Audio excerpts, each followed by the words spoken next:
My name is Manish Toti और आज हम हमारे प्यारे से क्लास में पढ़ने जा रहे हैं क्लास 8 का chapter number 2 making of curd and bread. अगर आपको इस चैप्टर की और वीडियोस देखनी है तो ये मेरे चैनल पे जाके प्लेलिस्ट में देख लेना। इस चैनल की पीछे की भी है वीडियोस और मैं आगे भी देता रहूँगा और इससे पिछले चैप्टर की भी है। तो आपने देखा है क्लास 7 में आपने देखा है कि जो मिल्क होता है वो टर्न हो जाता है। क्या होता है? टर्न हो जाता है कर्ड में बैक्टीरिया से। कर्ड है ना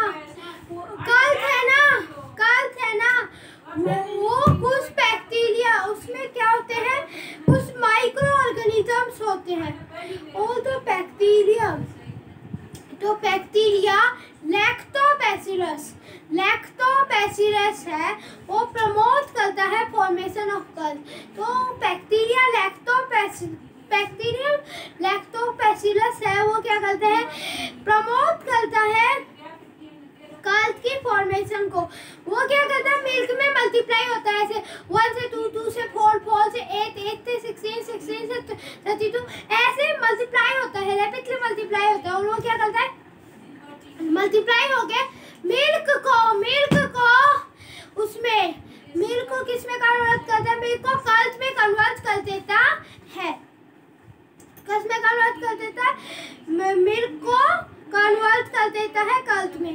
तो बैक्टीरिया होता है ना वो चीज बनाने में भी यूज होता है, पीकल में भी यूज होता है, किसमें, अचार में भी यूज होता है, किसमें, अचार में भी यूज होता है और अचार में यूज होता है और कुछ फूड आइटम्स में भी यूज होता है,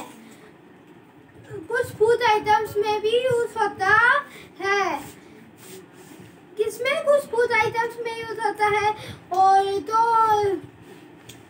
लावा है ना उसका एक इम्पोर्टेंट इंग्रेडिएंट है। तो सूजी, इडली, भटूरा इन सब में क्या यूज होता है, इन सब में कर्ड यूज होता है। क्या कर्ड यूज होता है, इन सब में कर्ड यूज होता है। तो बैक्टीरिया है वो ईस्ट है ना वो भी एक बैक्टीरिया है। तो ईस्ट किस में यूज होता है, फर्मेंट करता है, किसे, इलाइस इडली को, छोटा बैटर को इन्हें फर्मेंट करता है। किन्हें, ईस्ट फर्मेंट करता है। इन्हें क्या करता है, इन्हें फर्मेंट, ईस्ट इन्हें फर्मेंट करता है। इनकी फर्मेंटेशन ईस्ट प्रमोट करता है। तो ईस्ट है ना वो रिप्रोड्यूस होता है रैपिडली, क्या, रैपिडली रिप्रोड्यूस होता है। और जब रैपिडली रिप्रोड्यूस होता है तो प्रोड्यूस करता है कार्बन डाइऑक्साइड वो रेस्पायर करता है। तो वो रेस्पायर करता है तो कार्बन डाइऑक्साइड प्रोड्यूस करता है। तो फिर वो कार्बन डाइऑक्साइड से वो 2 में फैल जाती है, तो साइज बड़ा कर देती है, क्या, इंक्रीज कर देती है वॉल्यूम और वो फर्मेंट हो जाते हैं।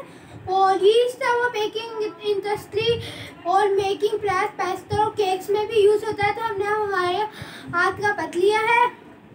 और अगर मेरी वीडियो अच्छा लगे तो सब्सक्राइब करते हैं। मैं कर हम पढ़ेंगे commercial use of micro organism, fermentation के बारे में भी पढ़ेंगे और कुछ नई चीज़ों के बारे में भी पढ़ेंगे। और अगर मेरी वीडियो अच्छी लगी हो तो सब्सक्राइब करना मत भूलना, चैनल को प्लीज़ कर देना। अगर ना लगी हो तो भी कर देना। और एनसीईआरटी रीडिंग कर लेना, चाहते हैं कि एनसीईआरटी रीडिंग बहुत जरूरी है। Thank you.